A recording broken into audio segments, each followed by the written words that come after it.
Hello students, आज की worksheet है वर्कशीट नंबर 11 और ये क्लास 8 विज्ञान की वर्कशीट है। इस वर्कशीट में हम लोग धातु और अधातु के गुण के बारे में जानेंगे। लेकिन वर्कशीट शुरू करने से पहले मैं आपको एक इम्पॉर्टेंट चीज़ बता देता हूँ कि आपने अभी तक हमारे चैनल को सब्सक्राइब नहीं किया है तो हमारे चैनल एडोबिला पॉइंट को आप सबसे पहले सब्सक्राइब कर लें और उसके बाद बेल आइकन का बटन भी दबा दें ताकि सारे वीडियो के नोटिफिकेशंस आप तक पहुँचते रहें। तो चलिए शुरू करते हैं। आज हम धातुओं के अन्य भौतिक गुणों के बारे में जानेंगे।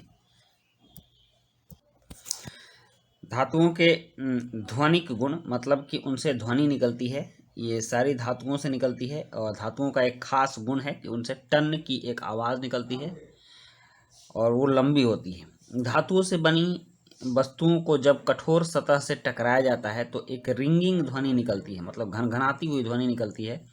इसलिए धातुओं को ध्वनिक कहते हैं। एक चम्मच से स्टील के ग्लास और लकड़ी के दरवाजा पर चोट करें, दोनों की ध्वनियों को सुनें और अंतर करें। एक चम्मच लेकर के अगर आप लकड़ी के दरवाजे पर मारेंगे तो उसकी आवाज़ को महसूस करें और एक स्टील के ग्लास पर मारकर स्टूल महसूस करें तो आपको पता चलेगा कि धातुओं की एक खास ध्वनि होती है जो कि अधातु लकड़ी के में वो ध्वनि नहीं पाई जाती। इसी तरह से धातुओं में गुण होता है विद्युत सुचालक और कुचालक का। तो धातुएं जितनी भी होती हैं सारी की सारी धातुएं विद्युत की सुचालक होती हैं। इस गुण को एक गतिविधि के द्वारा समझ सकते हैं। जैसे आप एक बैटरी ले लीजिए, एक बल्ब ले लीजिए और एक तार ले लीजिए, यहाँ जैसे कि लिया गया है और बीच में उसके लिए थोड़ी सी जगह छोड़ दीजिए। इसमें हम अलग अलग धातुओं को रख कर ये जांचेंगे कि ये विद्युत के सुचालक हैं या नहीं। और चित्र के अनुसार परिपथ को मतलब कि इस तरह का आप रास्ता बना लीजिए और परिपथ के ए और बी सिरों को जोड़कर जांच करें कि बल्ब जला या नहीं। इन दोनों को अगर जोड़िएगा तो बल्ब जलेगा।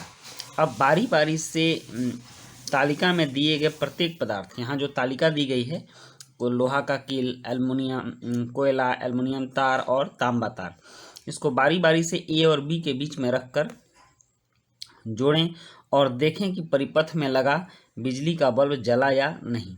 और इसके बाद इसको इस तालिका में लिखें।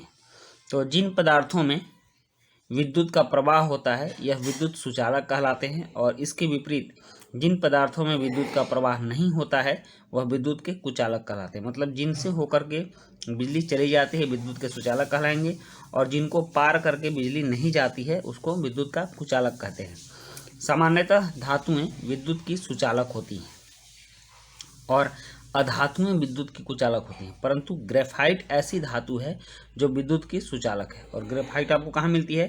तो आप जो पेंसिल यूज करते हो उस पेंसिल के अंदर जो कार्बन की छड़ होती है जिससे आप लिखते हो वो ग्रेफाइट होती है और वो विद्युत की सुचालक होती है। भूल कर भी उसको विद्युत के परिपथ से नहीं जोड़ना चाहिए या उसको विद्युत परिपथ से दूर रखना चाहिए क्योंकि उसमें करंट आने का खतरा होता है और वो विद्युत का सुचालक होती है।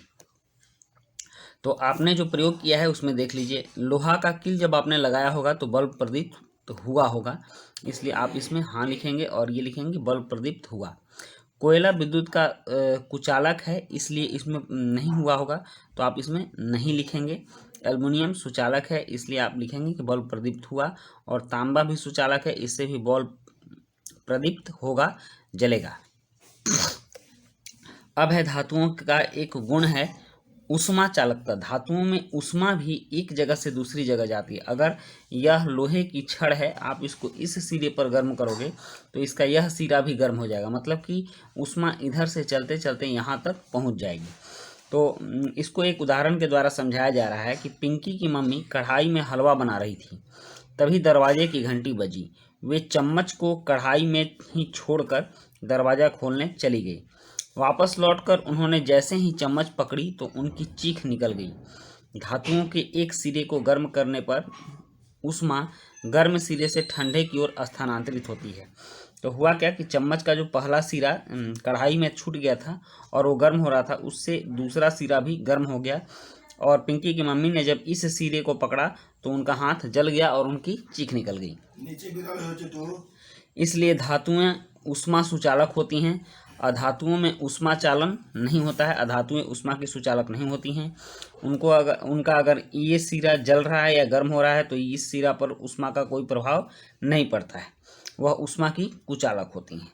तो ये थी आपकी वर्कशीट जिसमें उस धातु और अधातु के कुछ खास गुणों को दर्शाया गया, जैसे ध्वनिक गुण, विद्युत सुचालक और कुचालक गुण और ऊष्मा चालकता। और इस पर आधारित कुछ प्रश्न हैं, जैसे यहाँ प्रश्न दिया गया है। पहला प्रश्न है कि तवा लोहे का बना होता है जबकि उसके हैंडल पर लकड़ी लगी होती है, ऐसा क्यों? और दूसरा प्रश्न है पिंकी की मम्मी चम्मच को पकड़ते ही क्यों चीखी? धातुओं के कोई 3 उपयोग लिखिए। और तीसरा प्रश्न है विद्युत और ऊष्मा के सुचालक किन्हें कहते हैं, परिभाषित कीजिए। और चौथा प्रश्न है कि नीचे दिए गए सारणी में पदार्थों के नाम लिखे हैं, उनके गुणों के आधार पर ही सही या गलत का निशान लगाएं और बताएं कि वह पदार्थ धातु है या अधातु। तो चलिए शुरू करते हैं। सबसे पहले लोहा। तो लोहा में एक विशेष चमक होती है, ये आघात वर्धनीय होता है, इसको पीटने पर बढ़ता है। ये तन्य भी होता है, इससे तार खींचा जा सकता है। यह ध्वनिक होता है, इसको पीटने पर टन की आवाज़ आती है। यह ऊष्मा सुचालक है, यह विद्युत सुचालक भी है और यह धातु है। लोहा क्या है? धातु। तो लोहा समझ लिया। अब हम देखते हैं तांबा। तो तांबे में भी चमक होती है, आघात वर्धनीय होता है, तन्य होता है, ध्वनिक होता है, ऊष्मा सुचालक होता है, विद्युत सुचालक होता है और यह भी धातु होगा। उसके बाद कोयला। तो कोयले में चमक नहीं होती है, यह आघात वर्धनीय नहीं होता है, पीटने पर यह टूट जाएगा। यह तन्य भी नहीं होता है, यह ध्वनिक भी नहीं होता है, इससे आवाज़ नहीं निकलती है। यह ऊष्मा का सुचालक भी नहीं है, यह विद्युत का सुचालक भी नहीं है और यह क्या है? यह अधातु होगा, अधातु। तो आपने जान लिया। अब है 2 चीज़ें हैं, कार्बन छड़ और एल्युमिनियम। तो आप देख लीजिए कार्बन छड़ के बारे में। कार्बन छड़, इसमें चमक नहीं होती है, यह आघात वर्धनीय नहीं होता है, यह तन्य भी नहीं होता है, यह ध्वनिक भी नहीं होता है, यह ऊष्मा का सुचालक नहीं होता है, पर यह विद्युत का सुचालक होता है। ग्रेफाइट की छड़ आप लेंगे तो इसमें विद्युत चलेगा और यह अधातु है। ओके, कार्बन की छड़ अधातु है। अब देखिए, अब लास्ट है एल्युमिनियम। तो एल्युमिनियम में चमक होती है, यह आघात वर्धनीय होता है, तन्य होता है, ध्वनिक होता है, ऊष्मा का सुचालक होता है, यह विद्युत का भी सुचालक होता है। आप इसको इसमें लगा लेंगे और यह धातु है, आप इसमें धातु भरेंगे। ओके, अब चलिए, अब बाकी के जो 3 प्रश्न हैं, 1, 2, 3, उनके उत्तर भी हम लिख देते हैं। प्रश्न 1 है तवा लोहे का बना होता है जबकि उसके हैंडल पर लकड़ी लगी होती है, ऐसा क्यों? तो इसका उत्तर है तवा लोहे का बना होता है क्योंकि उसे ऊष्मा की आवश्यकता होती है और उसको गर्म करके ही उस पर रोटी पकती है, लेकिन उसके साथ उसका हैंडल भी लोहे का होता है और वह गर्म हो जाता है। उस हैंडल को पकड़ने के लिए उस पर लकड़ी लगी होती है और लकड़ी ऊष्मा की कुचालक होती है, वह गर्म नहीं होती और हाथ नहीं जलता। दूसरा प्रश्न है पिंकी की मम्मी चम्मच को पकड़ते ही क्यों चीखी? धातुओं के कोई 3 उपयोग लिखिए। तो इसका उत्तर है चम्मच गर्म था जिससे पिंकी की मम्मी के हाथ जल गए और वह चीख पड़ी। और धातुओं के 3 उपयोग निम्नलिखित हैं। पहला, धातु से विद्युत परिपथ का काम लेते हैं। दूसरा, धातु से बने बर्तन में खाना पकाते हैं। तीसरा, धातु से ही रिंगिंग ध्वनि निकालते हैं। और तीसरा प्रश्न है विद्युत और ऊष्मा के सुचालक किसे कहते हैं, परिभाषित कीजिए। तो उत्तर है विद्युत के सुचालक। जिन पदार्थों में विद्युत का प्रवाह होता है या विद्युत के सुचालक कहलाते हैं। और ऊष्मा के सुचालक, धातुओं के एक सिरे पर गर्म करने से ऊष्मा गर्म सिरे से ठंडे सिरे की ओर स्थानांतरित होती है, इसे ऊष्मा का सुचालक कहते हैं। तो बच्चों, ये थी आपकी वर्कशीट और आपने वर्कशीट पूरा देखा, पूरी वर्कशीट सीखी। इसके लिए आपको बहुत बहुत धन्यवाद। तो मिलते हैं हम लोग नेक्स्ट वीडियो में। Thank you.